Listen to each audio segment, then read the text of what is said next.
Bismillahirrahmanirrahim. Assalamualaikum warahmatullahi wabarakatuh. Bihamdillahi wassalatu wassalamu ala rasulillah wa ala alihi wa ala ashabihi wa ala manittaba'ahum ila yaumiddin. Asyhadu an la ilaha illallah wa asyhadu anna muhammadan abduhu wa rasuluh la nabiyya wa la rasula ba'dah, amma ba'du. Qala Allah Ta'ala a'udzu billahi minasyaitonir rajim. Ya ayyuhalladzina amanu taqullaha haqqa tuqatih wa la tamutunna illa wa antum muslimun. Kaum muslimin dimanapun Anda berada, bersyukur kita kepada Allah Subhanahu wa Ta'ala atas nikmat-nikmat yang telah Allah berikan kepada kita, atas anugerah karunia yang Allah berikan kepada kita dan keluarga kita, dan mudah-mudahan kita semua senantiasa mendapatkan keberkahan dalam kehidupan kita di dunia dan di akhirat. Allah Subhanahu wa Ta'ala berfirman, wa andir ashiratakal aqrabin, dan berikanlah peringatan kepada orang-orang terdekat kita, karena sesungguhnya ini adalah upaya agar diri kita dan keluarga kita itu diselamatkan dari beratnya siksaan Allah Subhanahu wa Ta'ala. Sebagaimana Allah Subhanahu wa Ta'ala berfirman, ya ayyuhalladzina amanu qu anfusakum wa ahlikum nar.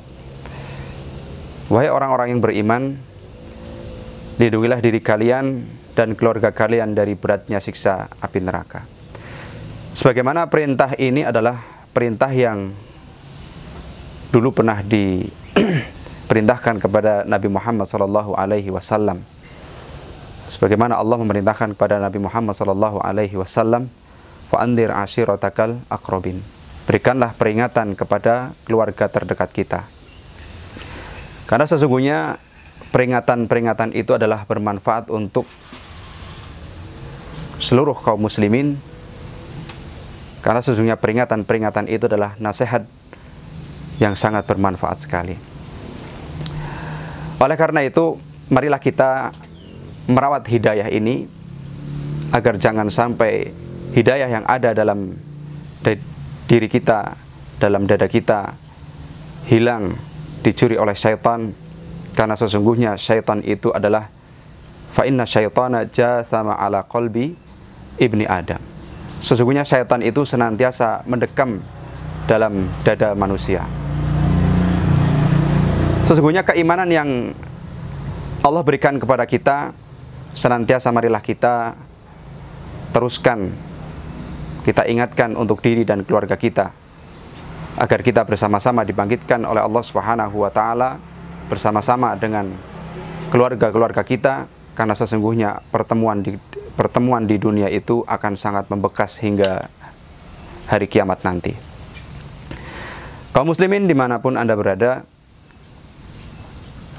Allah Subhanahu wa Ta'ala berfirman, innaka la tahdi man ahbabta walakinallaha yahdi may yasha. Sesungguhnya hidayah itu adalah milik Allah Subhanahu wa Ta'ala.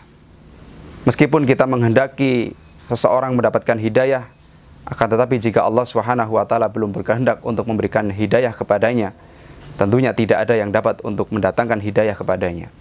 Sehingga Rasul pun sangat sedih sekali ketika mendapati pamannya meninggal dalam keadaan kufur, meninggal dalam keadaan tidak mengucapkan kalimat la ilaha illallah Muhammadur Rasulullah. Meskipun Rasulullah mencintai beliau, pamannya Abu Thalib, dan Abu Thalib pun mencintai Rasulullah Sallallahu Alaihi Wasallam. Karena sesungguhnya innaka la tahdi man ahbabta, sesungguhnya engkau tidak akan dapat memberikan petunjuk kepada siapa yang engkau cintai, walakinallaha yahdihi may yasha, sesungguhnya Allah Subhanahu wa Ta'ala memberikan petunjuk kepada siapa yang Allah kehendaki. Wa huwa a'lamu bil muhtadin, sesungguhnya Allah Subhanahu wa Ta'ala mengetahui siapa-siapa yang hendak menerima hidayah. Dan oleh karena itu, hidayah ini adalah sangat mahal sekali, harus senantiasa kita jaga, harus senantiasa kita rawat. Karena tanda-tanda orang ketika mendapatkan hidayah maka Allah akan lapangkan hatinya. Wa may yuridillah ay yahdiyahu yashrah sadrahu lil Islam. Barang siapa yang Allah kehendaki kepadanya hidayah, maka Allah akan lapangkan hatinya menerima Islam. Dia akan merasakan nikmat ketika beramal Islam. Wa may yudillahu yaj'al sadrahu dayiqan harajan.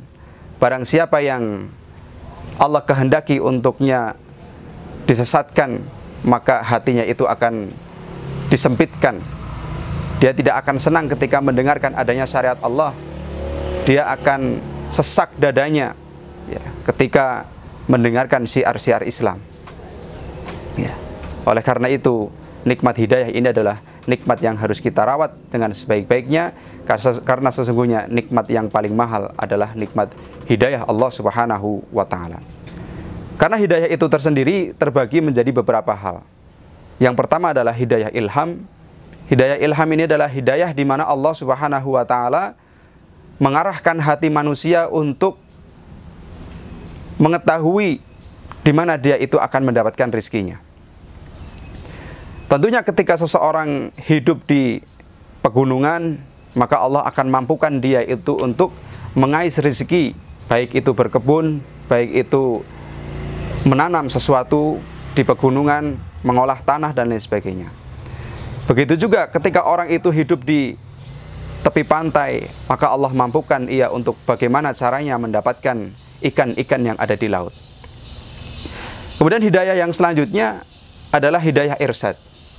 Nah, ini hidayah irsyad ini adalah Allah berikan kepada siapa saja, termasuk para dai, termasuk orang tua kepada ayahnya, termasuk suami kepada istrinya. Itu adalah salah satu hidayah irsyad, hidayah petunjuk yang menjadi salah satu wasilah agar orang itu mendapatkan hidayah. Adapun hidayah yang selanjutnya yaitu hidayah taufik. Hidayah taufik ini adalah hidayah yang hanya dimiliki oleh Allah Subhanahu wa ta'ala. Yahdihi mayasya wa yudilluhu mayasya. Oleh karena itu, teruslah kita memohon hidayah kepada Allah Subhanahu wa ta'ala, meskipun keseharian kita di dalam kehidupan kita sudah sangat dekat sekali dengan amal kebaikan, dengan amal ibadah. Istri kita sudah mengenakan pakaian besar, anak-anak dan anak-anak kita itu sudah menghafal Al-Quran atau sudah di pondok pesantren, akan tetapi memohon hidayah adalah suatu kewajiban bagi setiap mukmin. Karena itu semua adalah salah satu hal yang dapat menyelamatkan kita di dalam kehidupan di dunia dan di dalam kehidupan akhirat. Karena sesungguhnya orang yang cerdas dalam pandangan Rasulullah Shallallahu Alaihi Wasallam adalah al-kayyisu man dana nafsahu wa amila lima ba'dal maut. Orang yang cerdas dalam pandangan Allah, orang yang cerdas dalam pandangan Rasulullah Shallallahu Alaihi Wasallam adalah orang yang mempersiapkan bekal dengan sebaik-baiknya untuk mengarungi kehidupan yang sebenarnya, yaitu kehidupan di akhirat. Adapun sebaliknya, orang yang bodoh adalah orang yang dia itu mengikuti hawa nafsunya dan banyak berangan-angan akan kebaikan, meskipun pada hakikatnya dia tidak melakukan amalan apapun untuk menyelamatkan dirinya ke dalam keselamatan dunia maupun keselamatan di akhirat.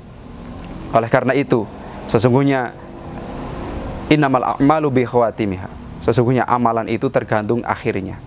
Meskipun kita memohon kepada Allah agar Allah Subhanahu wa ta'ala senantiasa memberikan hidayah di awal, di tengah, dan di akhir, akan tetapi kita terus memohon agar jangan sampai syaitan itu mencuri hidayah dalam diri kita, karena syaitan itu tahu di mana letak lengahnya manusia di dalam mengarungi kehidupan di dunia ini, karena syaitan tahu bagaimana caranya untuk menggoda kelemahan manusia, sehingga khawatir seseorang ketika mengarungi di dunia tidak istiqomah di dalam mengamalkan satu amal ibadah atau istiqomah di dalam bertauhid kepada Allah Subhanahu wa ta'ala.